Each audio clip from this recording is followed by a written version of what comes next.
Hello everyone, आज हम electric field find out करेंगे इक्वेटोरियल प्लेन में। लास्ट टाइम हमने डिस्कस किया था इलेक्ट्रिक डाइपोल मूवमेंट के बारे में ही, और इलेक्ट्रिक डाइपोल के लिए हमने उसके एक्सिस पर फील्ड निकाल ली थी। आज हम इक्वेटोरियल प्लेन पे निकालें।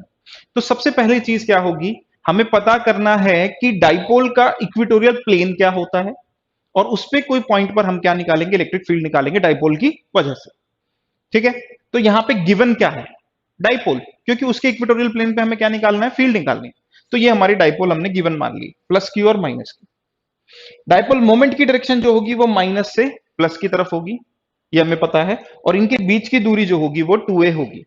ओके, नेक्स्ट, इक्वेटोरियल प्लेन क्या होता है ये हमें देखना है, क्योंकि जब हमें ये पता चलेगा कि इक्वेटोरियल प्लेन क्या होता है तभी तो उसी के किसी पॉइंट पर हम फील्ड निकालेंगे। क्योंकि सबसे पहला पॉइंट हमारा क्या था, आइडेंटिफाई द पॉइंट जिस पर फील्ड निकालनी है। तो देखिए, इन दोनों के मिड पॉइंट को काटने वाला जो प्लेन होगा, परपेंडिकुलरली काटने वाला जो प्लेन होगा, वो इक्वेटोरियल प्लेन होगा। दैट मींस ये जो व्हाइट कलर का प्लेन हमने यहां पे शो कर रखा है, ये इक्वेटोरियल प्लेन है यहां पर। ठीक है, इसको और विजुअलाइज करने के लिए चलिए एक और डायग्राम हम यूज कर लेते हैं। देखिए जरा, जैसे ये हमारी डाइपोल है, तो हमने इसके एक्सिस पर तो फाइंड आउट कर लिया था, ये पॉजिटिव चार्ज है, अगर ये नेगेटिव चार्ज है तो हमने देखा था कि इलेक्ट्रिक फील्ड ऐसे है और बीच में इलेक्ट्रिक फील्ड ऐसे है। ठीक है, मैग्नीट्यूड भी फाइंड आउट कर लिया था। अब इक्वेटोरियल प्लेन का क्या मतलब है, देखिए इसके मिड पॉइंट को कट करने वाला जो प्लेन होगा यहां पर, देखिए ऐसे, ये प्लेन, और यहां पर आप देखेंगे हमेशा तो फील्ड ऐसे जा रही होगी। ठीक है, अभी हम प्रूव भी कर लेंगे इस चीज को, लेकिन देखिए पॉजिटिव चार्ज है तो फील्ड हमेशा ऐसे पॉजिटिव से नेगेटिव की तरफ ही जाती है ना। और ये 3D डायग्राम है, तो उससे हमें विजुअलाइज करने में भी आसानी होगी कि इसके हर पॉइंट से फील्ड लाइन जा रही होगी, हर पॉइंट से फील्ड लाइन जा रही होगी, और यहां पर क्या होगी, हमेशा परपेंडिकुलर होगी। ठीक है, तो यहां पर इलेक्ट्रिक फील्ड की डायरेक्शन हमें मिल गई। अब इसी किसी ऐसे ही किसी पॉइंट पर हमें इलेक्ट्रिक फील्ड निकालनी है। डजेंट मैटर आप कहीं भी पॉइंट ले लो, क्योंकि ये जो अरेंजमेंट है ये 3D अरेंजमेंट है, ये कोई 2 डायमेंशनल अरेंजमेंट नहीं है फील्ड का। जो आप प्लेन लोगे तो डिफरेंट पॉइंट से फर्क पड़ जाएगा। तो हमारे पास क्या था, दो चार्जेस, प्लस क्यू और माइनस क्यू, इनके बीच की दूरी कितनी थी, 2a, और एक प्लेन हमने ऐसे ले लिया था, इस प्लेन पर कोई पॉइंट हमने लिया है, यहां पर हम निकालेंगे इलेक्ट्रिक फील्ड। ओके, तो देखिए ये हम समझ गए हैं इक्वेटोरियल प्लेन पे निकालना है। अब हम इसको ना रब कर देते हैं प्लेन को, ताकि जो डायग्राम है वो थोड़ा सा दिखने में सही लगे। अदरवाइज बहुत सारी चीजें हो जाएंगी, क्राउडेड हो जाएगा, तो प्रॉब्लम होगी हम लोगों को। ठीक है, डेरिवेशन करते वक्त आप सिंपल पॉइंट दिखा सकते हो, उसमें कोई प्रॉब्लम नहीं है। तो यहां पर ये मिड पॉइंट है, यहां पर हमने कोई पॉइंट ले लिया, यहां पर हम इलेक्ट्रिक फील्ड निकालेंगे पी पॉइंट पर। ठीक है, अब सारी दूरियां जो होती हैं, सारे डिस्टेंसेस जो होते हैं डाइपोल के सेंटर से मेजर होते हैं, तो ये जो दूरी हो गई ये हो गई आर। ठीक है, तो इतना अरेंजमेंट हमें गिवन है ऑलरेडी, और हमें क्या निकालना है, यहां पर इलेक्ट्रिक फील्ड निकालनी है, ईपी हमें कैलकुलेट करना है। ठीक है, so we have to find out what is electric field at point P along with the direction. अब यहां पर हम क्या कर सकते हैं, ये अरेंजमेंट सारा हमें गिवन है। पहला स्टेप हमारा क्या था, वो पॉइंट आइडेंटिफाई करना जिस पे फील्ड निकालनी है। दूसरा पॉइंट हमारा क्या है, यहां पर दूसरा पॉइंट है हमारा कि किन किन चार्जेस की वजह से फील्ड है उसको ड्रॉ कर लीजिए। ठीक है, तो यहां पे इस चार्ज की, पॉजिटिव चार्ज की वजह से फील्ड जो होती है वो हमेशा आउटवर्ड होती है, तो यहां से जो फील्ड जाएगी वो ऐसे जाएगी। ठीक है, और यहां से जो फील्ड जा रही होगी वो कैसे जाएगी, देखिए एक बार जरा, ये नेगेटिव चार्ज है, हमेशा फील्ड जो होगी वो इसकी तरफ आएगी। ओके, तो हमारे पास जो फील्ड है वो कुछ इस तरह से जा रही होगी। ये किसकी वजह से है फील्ड, ये फील्ड जो है ये पॉजिटिव चार्ज की वजह से है, और ये हमारी नेगेटिव चार्ज की वजह से है। ठीक है, अगर हम इन दोनों फील्ड्स का रिजल्टेंट निकाल लें तो हमारी इलेक्ट्रिक फील्ड निकल जाएगी पी पॉइंट पर। ठीक है, ये दोनों वेक्टर क्वांटिटी है। अब इसके लिए क्या करेंगे हम, इसका रिजल्टेंट निकालने के लिए हमारे पास दो तरीके हैं, या तो हम parallelogram law of vector addition use कर ले, या फिर हम क्या यूज कर ले, यहाँ पर resolution of vector technique use कर ले। तो हम कोई भी यूज कर सकते हैं, मैं यहाँ पर resolution of vector technique use कर रहा हूँ। ठीक है, दैट इज सिंपल एक्चुअली, इसलिए हम यहाँ पर वही यूज कर लेते हैं। तो मैंने क्या किया, दो परपेंडिकुलर लाइंस ले ली, इनके अलोंग दोनों की इलेक्ट्रिक फील्ड को हम रिजोल्व कर लेंगे। पर रिजोल्व करने के लिए हमें कुछ चाहिए होता है, क्या, एक तो इनका मैग्नीट्यूड और दूसरा एंगल चाहिए होता है हमें। ठीक है, ये एंगल हमें पता होना चाहिए। तो देखिए जरा ध्यान से, अगर ये एंगल थीटा है, अगर ये एंगल थीटा है, देखिए ये हमारा हॉरिजॉन्टल हो गया और ये सेम लाइन है, तो ये एंगल भी हमारा कितना हो जाएगा, थीटा हो जाएगा। ठीक है। सिमिलरली अगर ये एंगल थीटा है तो ये भी थीटा होगा। क्यों? क्योंकि ये जो दोनों डिस्टेंसेस हैं, ये दोनों डिस्टेंसेस होंगे इक्वल, ये दोनों डिस्टेंसेस होंगे इक्वल। ठीक है। क्यों? क्योंकि मिड पॉइंट से आप ड्रॉ कर रहे हैं लाइन, तो ये आइसोसेलेस ट्रायंगल बनेगा।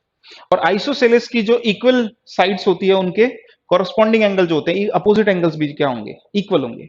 तो अगर ये थीटा है तो ये भी थीटा है और ये भी थीटा है, तो एंगल तो हमें पता है। ठीक है। ये साइड हमारी ए है, इतनी इतनी लेंथ जो है वो हमारी ए लेंथ है, यहां पे इतनी लेंथ। ठीक है। क्या हम ये दूरी निकाल सकते हैं? तो it is obvious, we can find out. ये एंगल 90 डिग्री है, तो ये जो होगा, ये perpendicular square plus base square under root, तो यहां पे under root A square plus are square हो जाएगी ये दूरी। और ये दोनों बराबर हैं, तो ये भी कितनी हो जाएगी, under root A square plus are square. ठीक है। ये दूरी हमें चाहिए क्यों? जब हम इलेक्ट्रिक फील्ड निकालेंगे इस पॉइंट चार्ज की वजह से कुछ दूरी पर, तो वो दूरी हमें पता होनी चाहिए, वो डिस्टेंस हमें पता होना चाहिए। Okay, so I think up to here it is fine. ठीक है।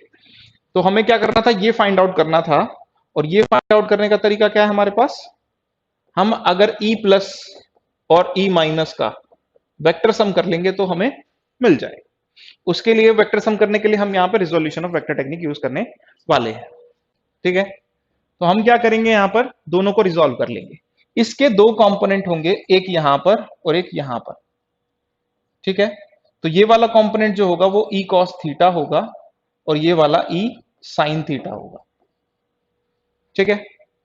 I think it is visible I guess. तो यहां पर ये E cos थीटा हो गया और ये E sin थीटा हो गया। ठीक है। Otherwise let's do it like this. Okay. तो आई थिंक अब अच्छा क्लियर हो जाएगा ये। चलिए नेक्स्ट हमारे पास क्या है, अब हमें ये वाला वेक्टर भी रिजोल्व करना है। एक बार इसको रिजोल्व कर लिया, इसका काम खत्म। इसको जब रिजोल्व करेंगे तो ये एंगल थीटा होने की वजह से यहां पर E cos थीटा एक और आएगा, और इसका एक होगा नीचे की तरफ कंपोनेंट। देखिए यहां पर अगर हम बात करें इसका, तो इसका ऊपर की तरफ कंपोनेंट था। यहां पर अगर E माइनस की बात करें तो इसका नीचे की तरफ कंपोनेंट है, जो कि होगा E sin थीटा। ठीक है। यहां पे देखिए E sin थीटा और E sin theta equal and opposite है। क्यों? क्योंकि देखो ये दूरी बराबर है, दोनों चार्जेस बराबर है, तो इन दोनों का मैग्नीट्यूड तो बराबर ही होगा। अगर हम मैग्नीट्यूड निकाल लें यहां पर, तो वो हो जाएगा इक्वल। तो मैं यहां पर इसको लिख नहीं रहा हूं, नहीं तो ये बहुत ज्यादा खराब लगने लगेगा, डायग्राम में कुछ समझ में ही नहीं आएगा मैं। ठीक है। लेकिन हम ये बात समझ सकते हैं कि ये दोनों का मैग्नीट्यूड क्या है, इक्वल है। और यहां पर मैं लिख देता हूं ये कि E plus is equals to E minus is equals to E। क्यों? क्योंकि दोनों का मैग्नीट्यूड सेम होगा, दूरी बराबर है, चार्ज बराबर है, K Q by R square formula use करेंगे। ये दोनों जो है कंपोनेंट्स ये कैंसिल आउट हो जाएंगे क्योंकि इक्वल एंड अपोजिट है। इन दोनों की बात करें तो ये सेम डायरेक्शन में है, तो ये ऐड हो जाएंगे, E cos थीटा और E cos थीटा, ये ऐड हो जाएंगे दोनों कंपोनेंट। तो टोटल अगर मैग्नीट्यूड की बात करें फील्ड का, जो रिजल्टेंट हमें चाहिए था, उसका मैग्नीट्यूड अगर हम फाइंड आउट करें, ईपी का मैग्नीट्यूड की अगर हम बात करें, तो ईपी का मैग्नीट्यूड कितना होगा, E cos theta plus E cos theta, that means 2E cos theta. Okay, so ये हो गया हमारे पास मैग्नीट्यूड। नेक्स्ट चीज क्या है, ये डायरेक्शन जब हम देखेंगे इधर, ये डायरेक्शन जो है ये हॉरिजॉन्टल है। सबसे पहले तो ये देखिए, ये जो आ रही है ये हॉरिजॉन्टल के अलॉन्ग आ रही है, क्योंकि हमने रिजॉल्व करने के लिए जो परपेंडिकुलर लाइंस ड्रॉ की थी, उनमें से ये जो लाइन थी ये हॉरिजॉन्टल थी। तो ये और ये क्या है, पैरेलल लाइंस है। ओके, ठीक है। तो ये देखिए जरा, हमारे पास डाइपोल मोमेंट की डायरेक्शन क्या है, ये है नेगेटिव से पॉजिटिव चार्ज की। इलेक्ट्रिक फील्ड जो है वो उसका एग्जैक्टली अपोजिट हो गई। देखिए ध्यान से देख सकते हैं यहाँ पे, इलेक्ट्रिक फील्ड जो हो गई उसकी डायरेक्शन की अगर हम बात करें, तो डायरेक्शन जो हो गई वो बिल्कुल अपोजिट हो गई। यहां पर भी शो कर सकते हैं, अगर आपको ऑकवर्ड लग रहा है ये या फिर अजीब लग रहा है तो इसको रहने देते हैं, but we can show it here. Okay, तो यहां पर भी इसको शो किया जा सकता है। चलिए, तो इसकी डायरेक्शन बिल्कुल इसके अपोजिट हो गई। तो कहने का मतलब ये है कि मैग्नीट्यूड तो हमें मिल ही गया इसका, ईपी का। अब हमें डायरेक्शन भी चाहिए थी, क्योंकि इलेक्ट्रिक फील्ड एक वेक्टर क्वांटिटी है और हमें पता है कि एक डायरेक्शन हमें पता है कौन सी, इलेक्ट्रिक डाइपोल मोमेंट की, तो उसके अपोजिट है इसकी डायरेक्शन। तो हम क्या कर सकते हैं, माइनस के साथ इसको यूज कर सकते हैं डायरेक्शन बताने के लिए, क्योंकि डायरेक्शन एग्जैक्टली अपोजिट है। और यहां पर ये हम यहां पर इस तरह से शो कर सकते हैं। तो क्या ये सॉल्व हो गया एक्सप्रेशन? अभी कैलकुलेट नहीं हुआ है, क्यों? क्योंकि ई हमने एज्यूम किया था, और थीटा एंगल भी जो है, ये थीटा कॉस थीटा भी जो है वो हमें पैरामीटर्स के टर्म्स में लिखना पड़ेगा। ये हमने एंगल एज्यूम किए थे, ठीक है। तो दोनों चीजों को ध्यान से देखिए कैसे करेंगे। अब सिंपल है, अब तो मैथमेटिक्स है। ई इलेक्ट्रिक फील्ड कितनी होती है, किसी पॉइंट चार्ज की वजह से इलेक्ट्रिक फील्ड कितनी होती है, K Q by R square. तो यहां पर हम क्या लिखेंगे, K Q by R square. R square मतलब दूरी उसकी, इस पॉइंट से जिस पॉइंट पर निकाल रहे हैं उस पॉइंट की दूरी चार्ज से, वो ये है, इसका square. That means under root A square plus are square का होल स्क्वायर। ये हो गई हमारी इलेक्ट्रिक फील्ड का मैग्नीट्यूड। अगर हम cos थीटा की बात करें तो cos थीटा होता है बेस अपॉन हाइपोटेन्यूज। अगर ये एंगल थीटा है तो सामने वाली साइड परपेंडिकुलर, और ये हो गया बेस। यानी बेस की कितनी लेंथ है इस राइट ट्रायंगल में, अगर हम देखें तो बेस की लेंथ है ए के बराबर अपॉन हाइपोटेन्यूज। हाइपोटेन्यूज कितना है, ये लेंथ है, ठीक है। तो यहां पर ये कितना हो जाएगा, अगर हम cos थीटा की वैल्यू रखेंगे तो कितनी आएगी यहां पे, okay let's do a over under root A square plus are square. और साथ ही साथ हमारे पास क्या आएगा, एक माइनस पी कैप और आ जाएगा जो डायरेक्शन बता रहा है, और ये हो गया हमारा एक्सप्रेशन ईपी। ओके, तो सिंपल ये क्या हो जाएगा, देखिए इसका स्क्वायर, और सेम क्वांटिटी का यहाँ पे स्क्वायर है और यहाँ पे पावर 1 है। बेस सेम होने की वजह से मल्टीप्लीकेशन में पावर क्या हो जाती है, ऐड हो जाती है। तो यहां पर क्या हो जाएगा, ये 2k Q A P vector minus sign के साथ, और नीचे क्या हो जाएगा, A square plus are square. See इसका जो बेसिकली चलिए, अंडर रूट में ये जो क्वांटिटी है और ये जो क्वांटिटी है, इनकी पावर्स जो है वो ऐड हो जाएंगी। तो इसकी पावर कितनी हो गई, 3 हो गई। अगर हम यहां से रूट हटा दें तो रूट का मतलब क्या होता है, पावर हाफ। तो हम ऐसे भी लिख सकते हैं यहां पर a square plus are square power 3/2, ठीक है। या फिर इसको हम इस तरह से लिख सकते हैं, चलिए डिफरेंट स्क्रीन ले लेते हैं। तो हमारे पास जो इलेक्ट्रिक फील्ड का एक्सप्रेशन जो आया हमारे पास, -2 kp q a, okay here, so it is like this, के क्यू ए पी, और यहां पर अंडर रूट में ए स्क्वायर प्लस आर स्क्वायर की पावर 3, ये हमारे पास आया, ठीक है। पीछे अब इसको हम कैसे लिख सकते हैं, सिंप्लीफाई करना है अब हमें, सिंपल देखिए जरा, यहां पर हम लेंगे k को कॉमन ले लेते हैं, और ये क्या हो जाएगा, q इंटू 2a हो जाएगा, और यहां पे p कैप। नेक्स्ट यहां पर इसको देखिए जरा, इसको हम क्या लिख सकते हैं, ए स्क्वायर प्लस आर स्क्वायर की पावर हाफ और उसकी पावर 3, ओके। तो यहां पर हम इसको सिंप्लीफाई करके ये लिख सकते हैं। नेक्स्ट हम जानते हैं कि ये क्वांटिटी कितना है, ये क्वांटिटी होती है डाइपोल मोमेंट के बराबर। तो इसको हम यहां पर क्या करेंगे, p के बराबर हम इसको लिख सकते हैं। तो अगर हम ईपी का एक्सप्रेशन यहां पर लिखें, तो ईपी का जो एक्सप्रेशन होगा उसमें आएगा -kp और p कैप, और यहां पर a square plus are square की पावर 3/2, ओके। और k की जगह हम 1/4πε0 लिख सकते हैं, और ये जो होगा ये हमारा फाइनल एक्सप्रेशन हो गया। एग्जैक्ट रिलेशन हमारा हो गया इलेक्ट्रिक फील्ड फाइंड आउट करने के लिए इक्वेटोरियल प्लेन में किसी पॉइंट P पर, ओके। तो अगर एग्जैक्ट फार्मूला आपको यूज करना है तो ये यूज करेंगे, पर हम जानते हैं शॉर्ट डाइपोल के लिए, या फिर अगर जो ये पॉइंट दूर है R जो है वो बहुत ही ज्यादा दूर है A से, तो हम क्या कर सकते हैं, यहां पर ए स्क्वायर को नेग्लेक्ट कर सकते हैं। तो हमारे पास एक अप्रोक्सीमेट फॉर्मूला मिलेगा जो कि होगा -kp, p और p कैप, ये p वेक्टर बन जाएगा, और यहां पर क्या बचेगा, आर स्क्वायर की पावर 3/2। तो यहां पर ये कैंसिल आउट हो जाएंगी, जिसकी वजह से ईपी जो होगा हमारे पास, उसका अप्रोक्सीमेट रिलेशन जो आएगा वो आएगा के ओवर आर क्यूब, और यहां पर हमारे पास आ गया पी वेक्टर। ओके, अगर हम रिकॉल करें तो हमारे पास एक्सिस पे जो फॉर्मूला आया था ये उसका हाफ है, ठीक है। वहां पे 2 kp आया था अपॉन में आर क्यूब, यहां पर हाफ हो गया। दूसरी चीज, यहां पर नेगेटिव साइन है, उस फॉर्मूले में नेगेटिव साइन नहीं था। नेगेटिव साइन का मतलब क्या है? नेगेटिव साइन का मतलब यह है कि इसकी अपोजिट डायरेक्शन। अब इसकी अपोजिट डायरेक्शन का मतलब यह है, देखिए इसकी अपोजिट डायरेक्शन का मतलब क्या है, यहां पर ये डायरेक्शन है पी की, तो उसकी अपोजिट डायरेक्शन, ये उसका मतलब है। और मैग्नीट्यूड कितना है वो हमने देख लिया। अब एक चीज और यहां पर नोट करने की है कि यहां पर देखिए डिनोमिनेटर में आर क्यूब आ रहा है, मतलब इलेक्ट्रिक फील्ड जो है वो इनवर्सली वेरी कर रही है क्यूब से।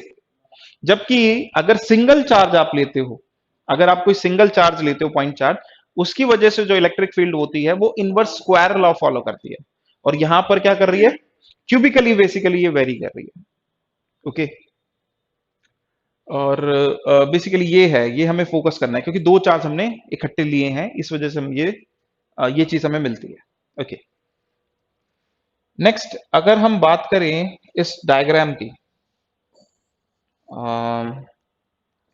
देखिए यहां पर हमने देखा था, तो अब हमें पता चल गया, इस डायग्राम से भी हमें पता चलता है कि इलेक्ट्रिक फील्ड ऐसे ही जा रही है। और अभी हमने उसको सॉल्व करके न्यूमेरिकली भी फाइंड आउट कर लिया कि दोनों कंपोनेंट, दोनों फील्ड्स को, दोनों की वजह से फील्ड को जब हम सॉल्व कर लेते हैं रिजॉल्व करके या किसी भी टेक्निक से, तो वो हमेशा इसके अपोजिट ही आएगी, डाइपोल मोमेंट के अपोजिट आ जाएगी, ठीक है। तो वो हम वैसे भी जानते हैं, डायरेक्शन की हमें प्रॉब्लम है ही नहीं। मैग्नीट्यूड कैसे निकलेगा वो हमने देख लिया है, वो भी हमारा सिंपल प्रोसीजर है। अब ये जो दोनों डेरिवेशन है ना, ये इंपॉर्टेंट है। फील्ड एक्सिस पर निकालना और इक्वेटोरियल प्लेन पे निकालना, दोनों ही इंपॉर्टेंट है। ये एज इट इज डिराइव करने को भी आ जाते हैं एग्जाम में, तो ये डेरिवेशन भी इंपॉर्टेंट है। ओके, तो this is about electric dipole.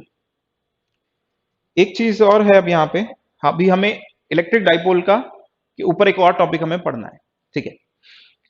तो हमें अब क्या पढ़ना है कि अगर हम किसी इलेक्ट्रिक डाइपोल को इलेक्ट्रिक फील्ड में अगर रख दें तो क्या होगा। ओके, हमें ये देखना है। लेकिन उससे पहले हम ये देखते हैं कि अगर हम किसी पॉइंट चार्ज को इलेक्ट्रिक फील्ड में रख दें तो क्या होगा। एक बार वापस से रिकॉल कर लेते हैं, उसके बाद हम आगे बढ़ेंगे। देखिए जरा, अगर इलेक्ट्रिक फील्ड जो है वो इस तरह से जा रही है, यूनिफॉर्म इलेक्ट्रिक फील्ड है, और यहां पर एक पॉजिटिव चार्ज हमने रख दिया क्यू, तो क्या होगा। तो सिंपल सी चीज है, कोई भी चार्ज जब इलेक्ट्रिक फील्ड में रखा होता है तो वो एक फोर्स एक्सपीरियंस करता है, और ये force is given by q times e, ठीक है। और पॉजिटिव चार्ज जो है वो हमेशा फील्ड की डायरेक्शन में ये फोर्स एक्सपीरियंस करता है। देखिए इलेक्ट्रिक फील्ड और फोर्स की डायरेक्शन क्या होगी, सेम होगी पॉजिटिव चार्ज के लिए, ठीक है।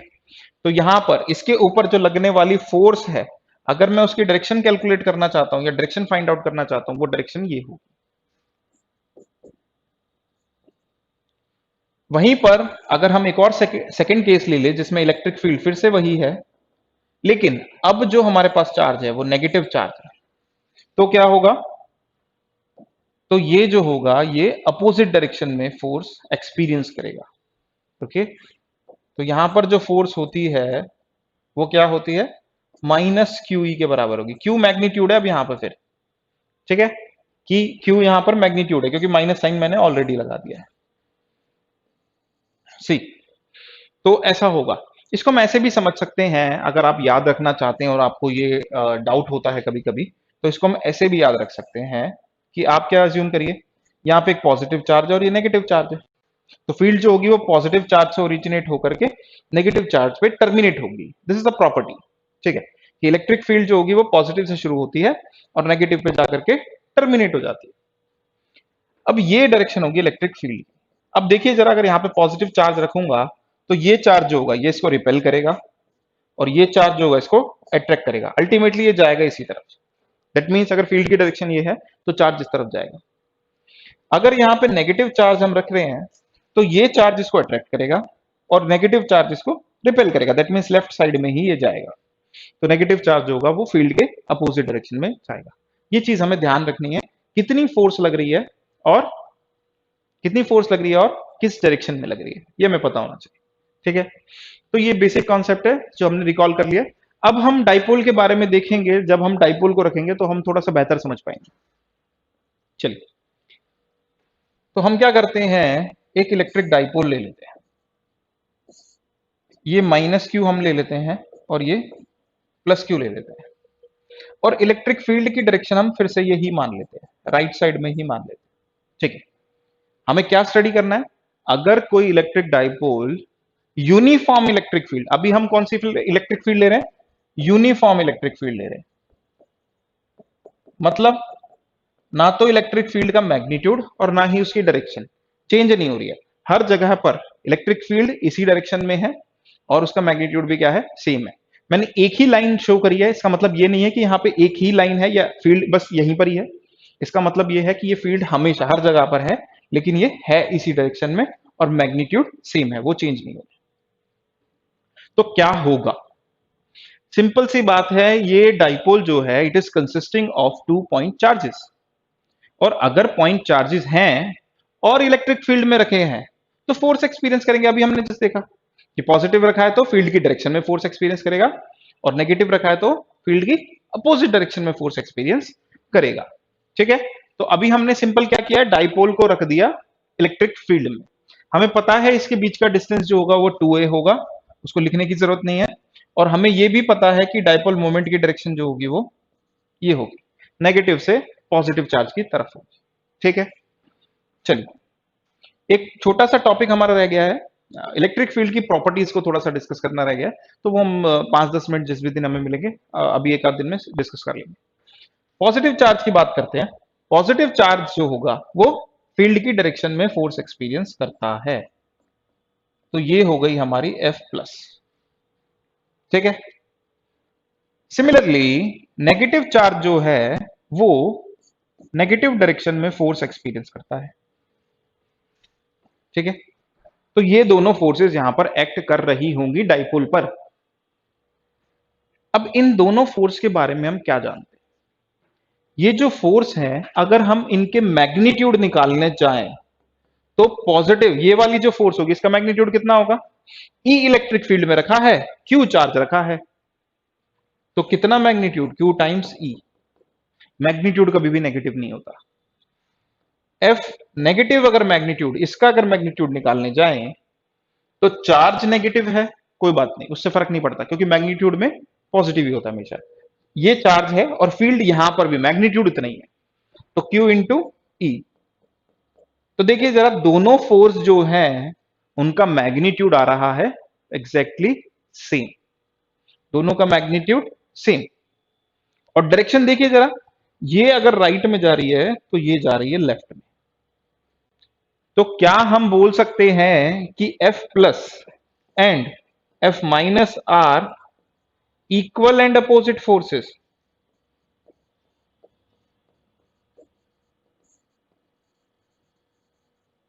ठीक है, तो ये दोनों फोर्सेस जो हो गई हमारी इक्वल एंड अपोजिट हो गई।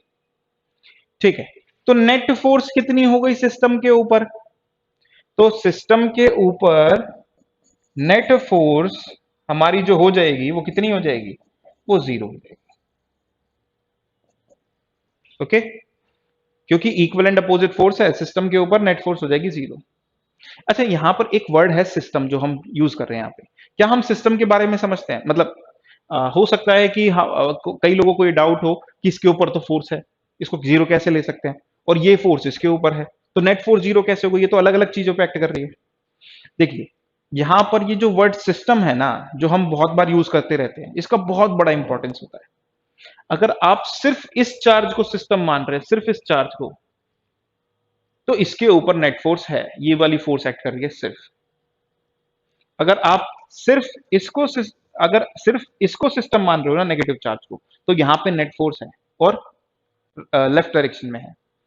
लेकिन अगर आप पूरी डाइपोल को मिलाकर के सिस्टम मान रहे हो, इस पूरी डाइपोल को मिलाकर के अगर आप सिस्टम मान रहे हो, तो देखिए इस पूरे सिस्टम पे देखिए जितनी फोर्स इधर है उतनी ही फोर्स इधर, तो नेट फोर्स जो हो जाएगी हमारी जीरो हो जाएगी। इसलिए हम बोल रहे हैं सिस्टम पे नेट फोर्स जीरो है।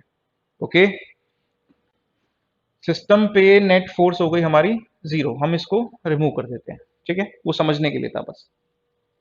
अगर डाउट है तो आप मुझे मैसेज कर सकते हैं यूट्यूब पे भी या फिर एप्लीकेशन के थ्रू, we will discuss about system also.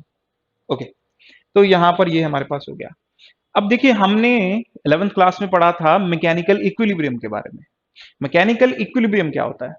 जब भी कोई बॉडी ट्रांसलेशनल इक्विलिब्रियम और रोटेशनल इक्विलिब्रियम में होती है तो हम बोलते हैं कि बॉडी जो है वो मैकेनिकल इक्विलिब्रियम में है। ठीक है, यहां पर ट्रांसलेशन नेट फोर्स जीरो होने के कारण हम इसको क्या बोल सकते हैं कि यहां पर ये जो डाइपोल है ये ट्रांसलेशनल इक्विलिब्रियम में रहेगी।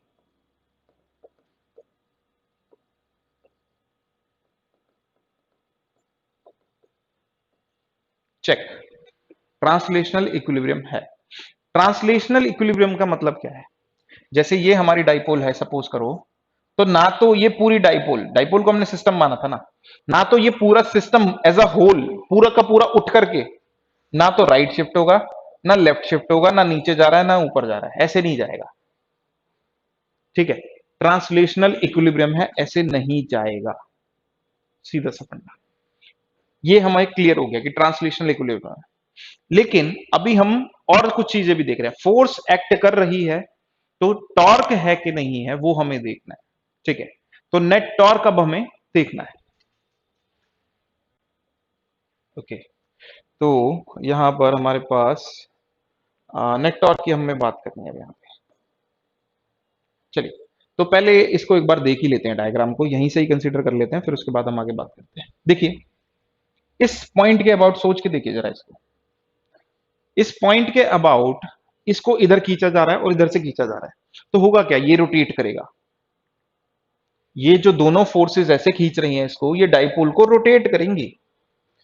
अब डाइपोल अगर रोटेट हो रही है, रोटेट होने का मतलब क्या है, यहां पर रोटेशनल इफेक्ट है। अगर हमने स्टेशनरी रखा था उसके बाद भी डाइपोल रोटेट कर रही है, इसका मतलब रोटेशनल इक्विलिब्रियम है क्या यहां पर? रोटेशनल इक्विलिब्रियम नहीं है। क्यों नहीं है? क्योंकि अगर रोटेशनल इक्विलिब्रियम होता तो रोटेट थोड़ी करती। ट्रांसलेशनल इक्विलिब्रियम था तो ट्रांसलेटरी मोशन कर रही है क्या? नहीं कर रही है। तो रोटेशनल अगर इक्विलिब्रियम था तो इसे रोटेट नहीं करना चाहिए। दैट मीन्स कि ये दोनों फोर्स क्या कर रही है, यहां पर एक टर्निंग इफेक्ट प्रोड्यूस कर रही है इफेक्टिवली, जिसकी वजह से यहां पर क्या होगा, एक नेट टॉर्क होगा। ठीक है, तो ये हमें यहां पर देखना है। अब हमें कैलकुलेट क्या करना है, नेट टॉर्क। नेट फोर्स भी हमने कैलकुलेट कर लिया, जीरो है ये। अब हमें नेट टॉर्क भी यहां पर कैलकुलेट करना होगा। ओके, तो इसको हम कैसे कैलकुलेट करेंगे? देखिए उसके लिए पहले हमें क्या लेना पड़ेगा, वापस से डाइपोल माननी पड़ेगी। ये हमारा पॉजिटिव चार्ज, ये नेगेटिव चार्ज, इस पे फोर्स ऐसे लग रही है, इस पे फोर्स ऐसे लग रही है। ये F माइनस थी हमारी और ये F प्लस थी। आप कुछ भी लिख सकते हैं, वो कोई बहुत ज्यादा मैटर नहीं करता है। ये डायरेक्शन थी हमारी डाइपोल मोमेंट की। और अब हमें देखना है कितना होगा, क्या, टॉर्क। तो सबसे पहले तो हम दोनों की वजह से टॉर्क निकाल लेते हैं, फिर उसको ऐड कर लेंगे। देखिए टॉर्क इसकी वजह से भी होगा, टॉर्क इसकी वजह से भी होगा, और इस मिड पॉइंट के अबाउट ये रोटेट करेगी, डाइपोल जो है यहां पे रोटेट करेगी कुछ इस तरह से। अब ये जो होगा दो टॉर्क का सम होगा, तो हम बोल देते हैं कि जो नेट टॉर्क है हमारा, that is the sum of the torque due to force experienced by the positive charge and the torque due to force experienced by the negative charge। और ये दोनों मिलकर के हमें क्या दे देंगे, नेट टॉर्क दे देंगे। लेकिन इंडिविजुअली पहले दोनों का मैग्नीट्यूड निकाल लेते हैं। ठीक है, तो मैं क्या कर रहा हूं, पहले टाउ प्लस का मैग्नीट्यूड निकाल लेता हूं, इसका मैग्नीट्यूड निकाल लेता हूं पहले। मैग्नीट्यूड क्या होता है, मैग्नीट्यूड टॉर्क का क्या होता है? देखिए टॉर्क का एक फॉर्मूला हमने पढ़ा था, tau is equals to R F sine theta. Magnitude की बात कर रहे हैं। ये आर क्या है, ये दूरी है, डिस्टेंस है। किस डिस्टेंस, जहां से जिस पॉइंट के अबाउट रोटेशन हो रहा है और जिस पॉइंट पर फोर्स अप्लाई हो रही है, उन दोनों के बीच की दूरी आई है आर। ठीक है। एफ क्या है? एफ वो फोर्स है जिसकी वजह से ये रोटेशनल मोशन पॉसिबल हो पा रहा है। और यहां पे थीटा क्या है? Theta is the angle between R and F. R और एफ के बीच का एंगल जो होगा वो थीटा। तो उस केस में जो मैग्नीट्यूड होगा टॉर्क का वो इतना होगा। ठीक है। अब थोड़ा सा ना हमें ध्यान से देखना पड़ेगा, ध्यान से, बहुत ध्यान से। क्या ये वो पॉइंट है जिसके अबाउट रोटेशन हो रहा है? ओके, इसको हम ओ मान लेते हैं सपोज। अब यहां से यहां तक की दूरी, कहां पे फोर्स लग रही है? इस पॉइंट पे फोर्स लग रही है ना। ये दूरी तो हमें पता है, ये तो कितनी दूरी है, ये तो ए है, ये तो हमें पता है। ठीक है। अब देखो जरा, यहां से अगर तुम ए वेक्टर ड्रॉ करोगे, यानी ये आर वेक्टर अगर ड्रॉ करोगे तो उसकी डायरेक्शन होगी ये। ठीक है, ये हो गया। नेक्स्ट, ये हमारी फोर्स है एफ यहां पर। ठीक है। ये देखो जरा, इलेक्ट्रिक फील्ड कहां पर जा रही थी? इलेक्ट्रिक फील्ड ऐसे जा रही थी। हमें क्या पता है? रिकॉल कर लीजिए। हमें इलेक्ट्रिक फील्ड की डायरेक्शन पता है, पता है। हमें डायपोल मोमेंट की डायरेक्शन पता है, पता है। अगर दो वेक्टर्स पता है तो उनके बीच का एंगल भी पता है। ठीक है। तो यहां पर ये जो एंगल है ये एक्चुअली हमें पता है। ये कितना होगा एंगल? सपोज कीजिए थीटा है, तो ये एंगल भी कितना हो गया? थीटा हो गया। तो अब आप देख लीजिए, ए जो है या आर जो था हमारा यहां पर और एफ जो था हमारा यहां पर, उन दोनों के बीच का एंगल कितना होगा? थीटा होगा कि नहीं होगा? देख लीजिए आप खुद से। ये एंगल कितना हो गया? थीटा। तो इसका मैग्नीट्यूड कितना हो जाएगा? देखिए यहां पर ये कितना है? आर कितना है? ए के बराबर। ये एफ कितना है? एफ पॉजिटिव के बराबर। एफ पॉजिटिव के बराबर मैग्नीट्यूड। और थीटा क्या है? इन दोनों के बीच का angle which is sine theta. यहां पर भी हमने थीटा मान रखा है उसको। ठीक है। तो ये हो जाएगा। अब लेकिन अगर आप ध्यान से देखें जरा, अच्छा चलिए एक काम करते हैं, पहले टाउ नेगेटिव का भी निकाल लेते हैं मैग्नीट्यूड। इसका मैग्नीट्यूड जब निकालोगे तो फिर से पॉइंट जिसके अबाउट रोटेशन हो रहा है वो ये रहा, जिस पॉइंट पे फोर्स लग रही है वो ये रहा। तो ए की जो डायरेक्शन हो गई वो ये हो गई। ठीक है। तो इसके देखो जरा, ये एंगल अगर थीटा है तो वर्टिकली अपोजिट एंगल ये भी थीटा हो जाएगा, तो ये भी एंगल कितना हो जाएगा? थीटा हो जाएगा। अब देखिए फिर से आर और एफ के बीच का एंगल थीटा हो गया। और आर कितना है? ए। और एफ कितना है? एफ नेगेटिव है। तो ये कितना हो जाएगा? A F negative sine theta. अब अगर हम रिकॉल करें तो एफ पॉजिटिव और एफ नेगेटिव को वापस से देखिए जरा, इन दोनों का मैग्नीट्यूड बराबर था और कितना था? Q E.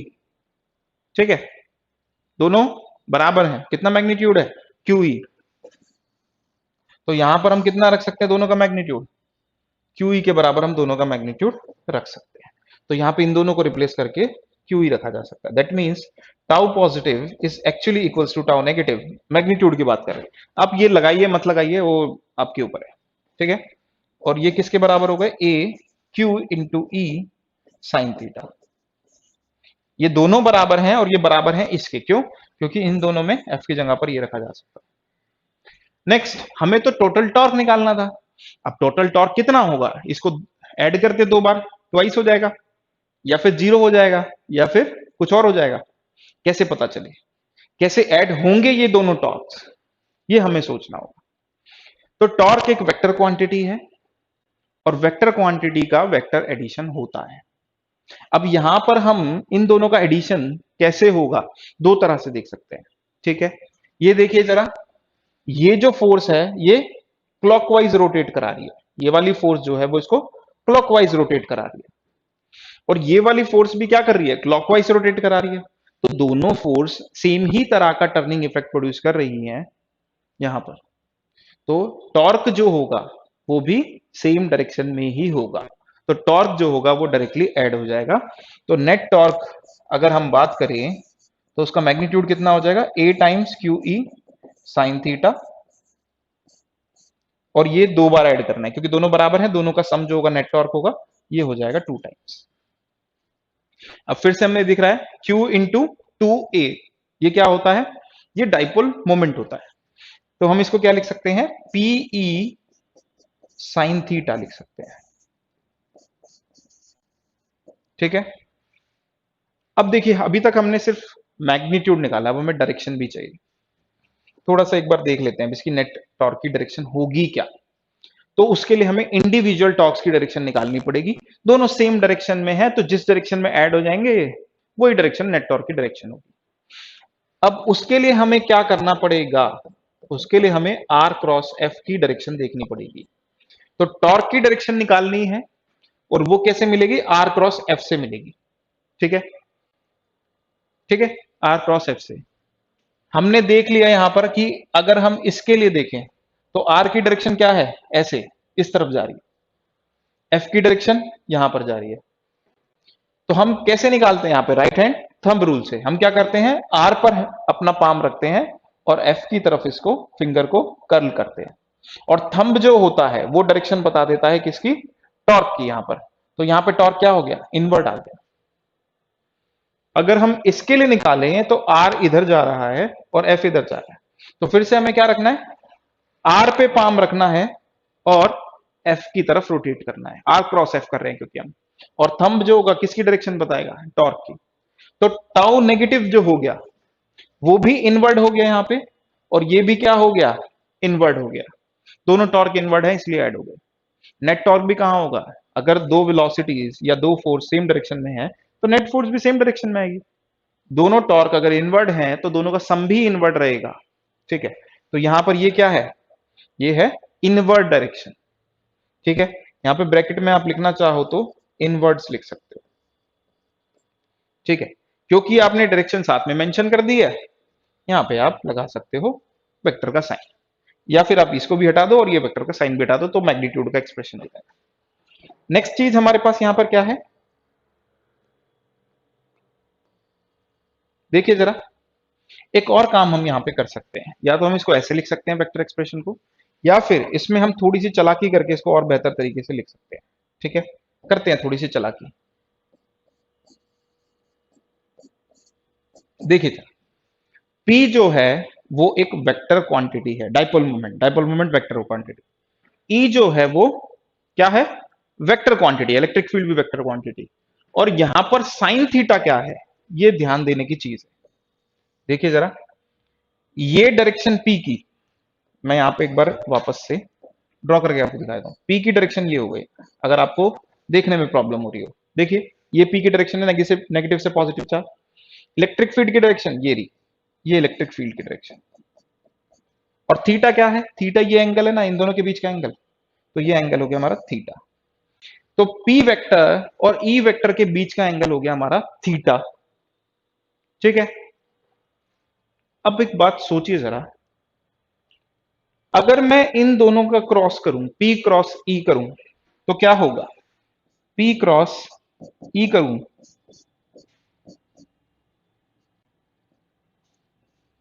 तो क्या होगा, ये हो जाएगा PE sine theta N cap. N cap कहां जाएगा, ये इनवर्ट जाएगा, क्योंकि P क्रॉस E इनवर्ट जाएगा। देखिए P क्रॉस E की डायरेक्शन क्या होगी, P पे रखा पाम, E की तरफ रोटेट करा फिंगर्स को, तो इनवर्ट आ गई हमारी डायरेक्शन यहां पर P क्रॉस E की। अब सेम चीज को जरा यहां पे नोटिस कीजिए थोड़ा सा, P एक वेक्टर क्वांटिटी, E एक वेक्टर क्वांटिटी, और साइन थीटा, थीटा जो है वो इन दोनों के बीच का एंगल, अभी हमने देख लिया फिगर से। तो क्या हम इसका इसका जो मैग्नीट्यूड होगा वो P क्रॉस E रिप्रेजेंट कर सकता है कि नहीं कर सकता, कर सकता है। लेकिन सेम चीज को E क्रॉस P भी रिप्रेजेंट कर सकता है, बट हमारी डायरेक्शन क्या है, इनवर्ट्स है, जिसकी वजह से हमें P क्रॉस E ही लेना पड़ेगा, E क्रॉस P नहीं ले सकते। अगर आपने E क्रॉस P ले लिया तो E पर पाम रख करके P की तरफ रोटेट करेंगे तो फिंगर जो है बाहर की तरफ है, थंब, जिसका मतलब क्या है कि हमारा जो ये क्वांटिटी है ये आउटवर्ड आनी चाहिए, लेकिन डायरेक्शन इनवर्ड है, तो इसलिए P क्रॉस E लिखना, E क्रॉस P नहीं लिख सकते। ठीक है, तो यहां पर इस तरह से हम सारी चीजों को कनेक्ट कर सकते हैं। अगर हमें अच्छे से वेक्टर्स वगैरह समझ में आता है तो ये सारी चीजें तो हम खुद से भी विजुअलाइज कर सकते हैं, समझ सकते हैं। So this is the expression for the electric dipole, the torque experience by the electric dipole. ठीक है, अब नेट टॉर्क जो है यहां पर वो जीरो नहीं है, वो P क्रॉस ही है, उसका मैग्नीट्यूड कितना होगा, PE साइन थीटा के बराबर होगा। This is clear I guess. Okay, तो यहाँ पे रोटेशनल इक्विलिब्रियम आपको नहीं मिलेगा। इवन इफ आप इस डाइपोल को यूनिफॉर्म इलेक्ट्रिक फील्ड में भी रख दोगे ना, तो भी ये रोटेट करेगी यूनिफॉर्म इलेक्ट्रिक फील्ड में भी, लेकिन नेट फोर्स क्या हो जाएगी, जीरो, जिस वजह से ट्रांसलेशनल इक्विलिब्रियम है। डाइपोल ना तो इधर ऐसे ऐसे नहीं जाएगी, ठीक है, पर वो रोटेट करेगी अपनी जगह पर, नेट टॉर्क है।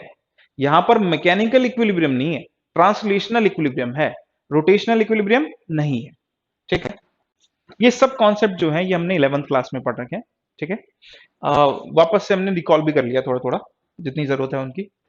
नेक्स्ट चीज क्या है, हमें कुछ केसेस और देखने हैं कि अगर इस इलेक्ट्रिक डाइपोल को हम नॉन यूनिफॉर्म फील्ड में रख दे तो क्या होगा, ठीक है। तो अब हमें क्या करना है, electric dipole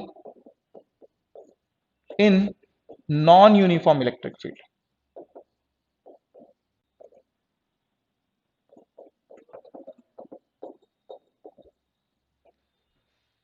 okay okay, so this is electric dipole in non uniform electric field. तो क्या होगा, फिर से डाइपोल ले लो, सेम डाइपोल ले लेते हैं, देखते हैं क्या होगा। इलेक्ट्रिक फील्ड ले ली नॉन यूनिफॉर्म इलेक्ट्रिक फील्ड क्या होगी, या तो डायरेक्शन चेंज हो रही होगी या मैग्नीट्यूड चेंज हो रहा होगा। हम यहाँ पे मैग्नीट्यूड के बारे में बात करते हैं, ठीक, मैग्नीट्यूड के बारे में बात करते हैं। तो डायरेक्शन इलेक्ट्रिक फील्ड की जो पहले होनी चाहिए थी, मतलब थी, हमने ली थी पहले, वही हमने ले लिया है, बस अब इसका मैग्नीट्यूड वेरी कर रहा है। लेकिन अब मैग्नीट्यूड कैसे वेरी कर रहा है, मतलब कहीं पे ज्यादा हो, कहीं पे कम हो, नीचे ज्यादा है ऊपर कम है, या फिर लेफ्ट में ज्यादा है राइट में कम है, ये चीज हमें देखनी पड़ेगी, ठीक है। तो यहां पर हम इसको ऐसे एज्यूम कर सकते हैं कि लेफ्ट में ज्यादा है, ये एरो क्या बता रहा है, ज्यादा है, और राइट में क्या है, कम है। तो क्या होगा, लेफ्ट में ज्यादा है और राइट में कम है, सॉरी दोनों तरफ मैंने ऊपर का एरो लगा दिया है। तो राइट में क्या है, कम है,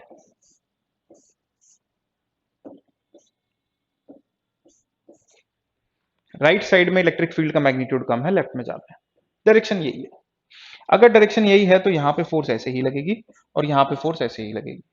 लेकिन देखिए जरा, लेफ्ट में मैग्नीट्यूड ज्यादा है, दैट मीन्स Q इंटू ई का जो प्रोडक्ट होगा वो लेफ्ट में ज्यादा होगा। मतलब डायरेक्शन तो यही है, लेकिन इसकी लेंथ जो होगी वो ज्यादा होगी। वही बात अगर इस वेक्टर की करें, तो राइट में मैग्नीट्यूड इलेक्ट्रिक फील्ड का कम होने की वजह से यहां पर क्यू ई का प्रोडक्ट जो होगा वो कम होगा, जिसकी वजह से ये लेंथ जो होगी वो कम होगी। अब अगर इसे ध्यान से देखा जाए, इसको हम अगर सिस्टम मान रहे हैं, तो होगा क्या, यहाँ पे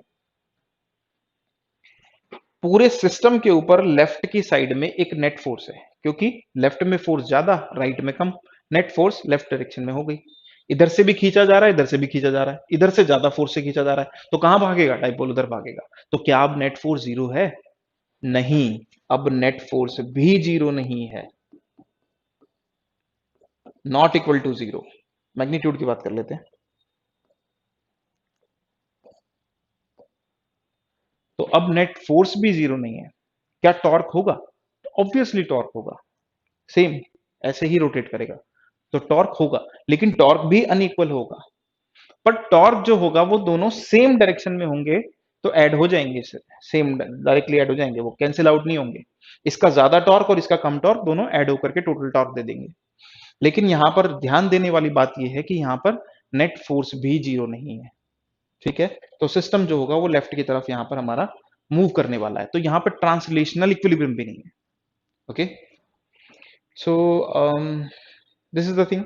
अगर हम यहां पर फील्ड ज्यादा रखें और यहां पे फील्ड कम रखें तो क्या होगा, ये फोर्स ज्यादा ये कम, तो ज्यादा फोर्स कम फोर्स, तो सिस्टम राइट की तरफ जाने लगेगा, ठीक है। तो ये सिस्टम पूरा का पूरा उठ करके राइट की तरफ शिफ्ट हो जाएगा। ओके, तो ये है नॉन यूनिफॉर्म फील्ड में जब हम इलेक्ट्रिक डाइपोल को रखते हैं। अब आप कुछ प्रॉब्लम्स दी हुई हैं एग्जाम में, वो ट्राई की, सॉरी एग्जांपल्स प्रॉब्लम हमें दी हुई है एनसीईआरटी में, वो आप ट्राई कीजिएगा, और कुछ डाउट होगा तो कमेंट कीजिए, ठीक है। कोई भी कॉन्सेप्ट है, कोई क्वेश्चन है जो आप पूछना चाहते हैं तो उसको कमेंट कीजिए, हम मुझे नेक्स्ट क्लास में कोशिश करेंगे कि हम उसको ले लें और उसको सॉल्व करके दिखा दें। हमारा नेक्स्ट क्लास का टॉपिक होगा electric flux. Okay, electric flux हम शुरू करेंगे, और थोड़ा सा चार्ज डेंसिटी के बारे में डिस्कस करेंगे। आप यहाँ तक का ठीक से डिवाइस कीजिएगा। अगर आपको आज की वीडियो पसंद आई हो तो उसको लाइक कीजिए, शेयर कीजिए और हमारे चैनल को सब्सक्राइब करना ना भूलें। बेल आइकन को भी प्रेस कीजिएगा ताकि आपको फ्यूचर में हमारी वीडियोस मिलती रहें, नोटिफिकेशन आता रहे। Thank you so much.